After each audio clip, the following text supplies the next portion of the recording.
ஆண்டவராகிய இயேசுவின் நாமத்தினாலே உங்களை வாழ்த்தி வரவேற்கிறேன். I greet you all in the name of Jesus Christ and welcome you today. ஒவ்வொரு வருடமும் உங்களோடு கூட இருக்கிறதிலே நான் சந்தோஷம் அடைகிறேன். Every year coming and meeting you all is great. I get a great joy with this. உங்களுடைய ஜெப உதவி எனக்கு தேவை. நான் உங்களுக்காக ஜெபிப்பேன். I need your prayers in my life and I will also pray for you. இந்த ஆண்டு என்னுடைய ஊழியத்திலே 49வது ஆண்டு. This year my ministry is 49th year of ministry. ஆண்டவர் கிருபையாய் என்னை பாதுகாத்தார். God has protected me all these 49 years. ஆகவே என்னுடைய ஒரே ஒரு ஆசை என் மரண பரியந்தம் உண்மை உள்ளவனாக இருந்து என் ஓட்டத்தை முடிக்க வேண்டும். One desire I have is to be faithful till my death and finish my race well. என்னை பார்த்த உடனே பயந்து விடாதீர்கள், ரொம்ப நேரம் பேசுவேன். And when you look at me, don't be afraid that I will speak for a long time. நான் எப்போதுமே சுருக்கமாக பேசி பழகிவிட்டேன். I always given short messages. ஆகவே அநேகர் என்னை விரும்பி அழைப்பார்கள். So many like me and invite me. ஆகவே ஒரு சுருக்கமாக செய்தியை சொல்கிறேன். வானொலியிலும் தொலைக்காட்சிகளிலும் ஆண்டவருடைய வார்த்தைகள் சொல்வதனாலே ரொம்ப சுருக்கமாய் பேசி பழக வேண்டும். Because I speak in the TVs and radios, I have to make my sermon short. ஆகவே நாம் தலைகளை தாழ்த்தி நாம் ஜெபிப்போம். Let's bow our heads and look to the Lord. அன்பின் பிதாவே, எங்களோடு பேசும். Loving Father, please speak to us. உம்முடைய வார்த்தைகளை உயர்த்த எங்களுக்கு பலம் தாரும். Lord, raise up your word. Help us, give us strength to raise up your word. லீதியாளின் உள்ளத்தை போல எங்கள் உள்ளங்களை திறந்து தாரும். Lord, as you open the heart of Lydia, open our hearts today. எல்லாவற்றையும் இயேசுவின் நாமத்தில் ஜெபிக்கிறோம் பிதாவே. All this we surrender in the name of Jesus. மறுபடியுமாக உங்களை ஆண்டவருடைய நாமத்திலே வாழ்த்துகிறேன். Again I greet you in God's name. நம்முடைய வாழ்க்கையிலே இன்றைக்கு நாம் கற்றுக்கொள்கிற செய்தி, நாம் ஜெயம் கொள்ளுகிறவர்கள். In our life what we are going to learn is overcoming. ஆகவே இந்த ஜெயம் கொள்ளுகிறதை எண்ணும்போது எனக்கு ஒரு நிகழ்ச்சி வருகிறது, மல்யுத்தம். அதை நான் யோசிக்கிறேன். When I talk about overcoming, I have a vision of wrestling.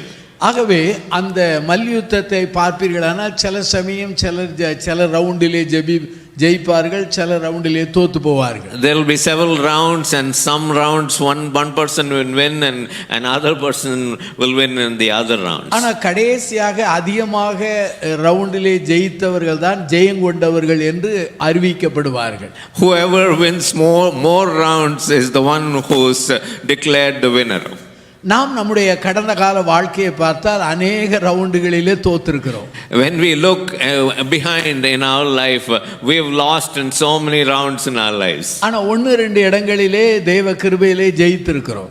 But in 1 or 2 areas by grace of God we have won. 1 யோவான் 4ஆம் அதிகாரம் 4 சொல்லுகிறது, நாம் ஜெயங்கொள்ளுகிறவர்களாக நாம் அழைக்கப்பட்டிருக்கிறோம். In 1 John 4:4 it says we've been called to be overcomers. ஆகவே நம்முடைய வாழ்க்கையிலே நாம் தோற்று போவதற்காக அழைக்கப்படவில்லை. God has not called us to be defeated. அவர் நம்மை ஜெயங்கொள்ளுகிறவர்களாக அழைத்திருக்கிறார். He has called us to be victors. ஆண்டவராகிய இயேசுவானவர் எதிலுமே அவர் தோத்தது கிடையாது. Jesus never lost in anything. அவர் மரணத்தை ஜெயித்திருக்கிறார், உலகத்தை ஜெயித்திருக்கிறார், பாவத்தை ஜெயித்திருக்கிறார். He has won death, he has won the grave, he has won the sin. அதே சமயத்தில் சாத்தானை கூட அவர் ஜெயித்திருக்கிறார். He has won the devil as well. என்னுடைய பழக்கம் எப்போதுமே 3 பாயிண்ட் பிரீச்சர், அதாவது 3 குறிப்புகள் தான் பேசுவேன். My standard is I'm a 3-point preacher. I only speak 3 points. ஆனால் 49 வருஷத்துக்கு முன்பாக நான் பிரசங்க ஊழியம் ஆரம்பிக்கும் போது 7 பாயிண்டோடு ஆரம்பித்தேன். When I started 49 years ago, I used to do 7 points. பிறகு வர வர மக்களுடைய கேட்கும் சக்தி குறைந்து விட்டது, நானும் குறைத்து கொண்டேன். The listening power of people started decreasing, so I have to reduce myself. இப்போது சிலர் சொல்லுகிறார்கள், ஐயா ஒரு பாயிண்ட் போதுமே. Some people now say, brother, only give us 1 point. இன்னும் கொஞ்ச காலம் கழித்து பிரசங்கமே வேண்டாம் என்று சொல்லிவிடுவார். After some time, maybe they'll say, don't preach at all. ஆனால் ஆண்டவருடைய சமூகத்திலே நான் அதிகமாக காத்திருந்த போது ஒரு 3 குறிப்புகளை நான் கற்றுக்கொண்டேன். ஆனால் இந்த செய்தியை இதற்கு முன்பாக நான் சொன்னதில்லை, பிரசங்கித்ததில்லை. When I prayed and spent time in the presence of God, God gave me these 3 points. I have never preached on these 3 points, and this will be the first time. முதலாவதாக நம்முடைய வாழ்க்கையிலே நாம் ஜெயம் பெற வேண்டிய 3 முக்கியமான பகுதிகளை நான் சொல்லுகிறேன்.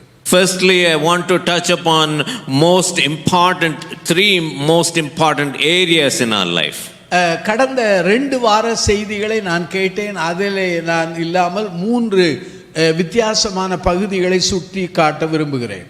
I've heard the past 2 weeks sermons of Jeevan Church, and I don't want to touch upon any of that, and I want to preach on something new. முதல் பகுதி என்னவென்றால் மனிதர்களை குறித்த ஒரு பயம். The first area is the fear about people. நம்முடைய எல்லாருடைய வாழ்க்கையிலும் மனிதர்களை குறித்து பயம் இருக்கிறது. We all have a fear of people. சில வீடுகளிலே சுதந்திரமே கிடையாது. In some homes there is no freedom. கணவன் சொல்வார், மனைவியை பார்த்து உனக்கு ஒன்றும் தெரியாது என்பார். The husband will say to the wife, you don't know anything. ஆனா சில குடும்பத்திலே மனைவி சொல்வாள், புருஷனை பார்த்து உனக்கு ஒன்றும் தெரியாது. In some homes wife will tell the husband, you don't know anything. சில குடும்பங்களிலே வயதானவர்கள் சொல்வார்கள், ஒருவேளை தகப்பனார் மாமனார் சொல்வார்கள், உனக்கு ஒண்ணுமே தெரியாது. In some homes old people, elderly people will look at the younger people and say, you don't know anything. ஆகவே இந்த மனிதர்கள் நம்மை ஓவர் கம் பண்ணி விடுகிறார்கள். The people start overcoming us. 2 Samuel 3ஆம் அதிகாரத்திலே 39 நீங்கள் வீட்டில் போய் வாசித்து பாருங்கள். You can go and read 2 Samuel 3:39 in your homes. அதிலே தாவீது சொல்லுகிறார், நான் ராஜா இருந்தாலும் கூட செரேயாவின் குமாரர், அதாவது யோவாபினுடைய சகோதரர்கள் என்னை மேற்கொண்டார்களே என்று சொல்கிறார்.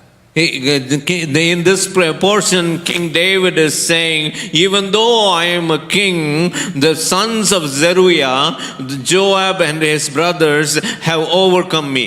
அப்படியானால் என்ன அர்த்தம்? தாவீது ராஜாவா இருந்தாலும் அவனாலே மனிதர்களை மேற்கொள்ள முடியவில்லை. Even though he was the king, he was not able to overcome these brothers. இது நம்முடைய வாழ்க்கையிலே மேற்கொள்ளப்பட வேண்டிய ஒரு நிலை. என்ன? குடும்பத்திலே அல்லது வேலை செய்கிற இடங்களே மனிதர்கள் நம்மை மேற்கொண்டு விடுகிறார்கள். What we need to overcome is people, and those people bring fear in our lives in homes and in workplaces.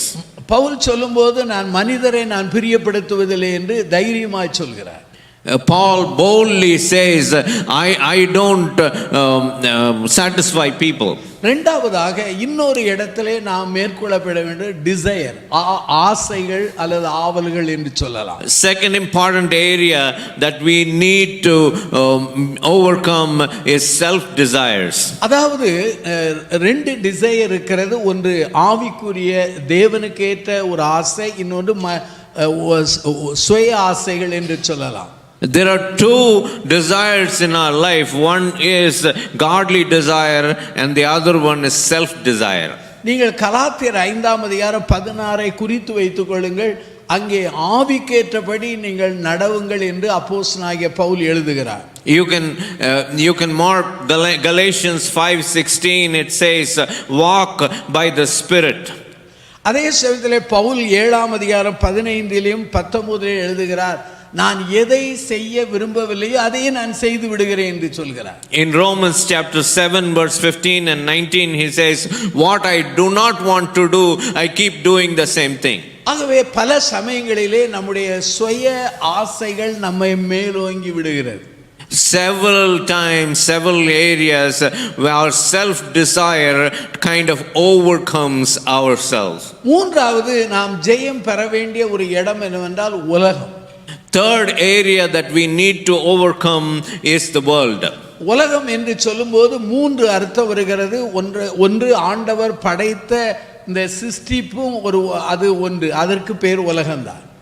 There are three meanings of world. One is the creation in itself, that is a world. இரண்டாவதாக உலகத்திலே வாழுகிற மக்களுக்கும் பேரு உலகம் என்றுதான் சொல்வார்கள். So all the people living in the world are also called world. இன்னொன்று ஆண்டவருடைய தேவனுடைய ஆளுகைக்கு விரோதமாய் செயல்படுகிற எல்லாமே உலகம்தான். Everything that acts against the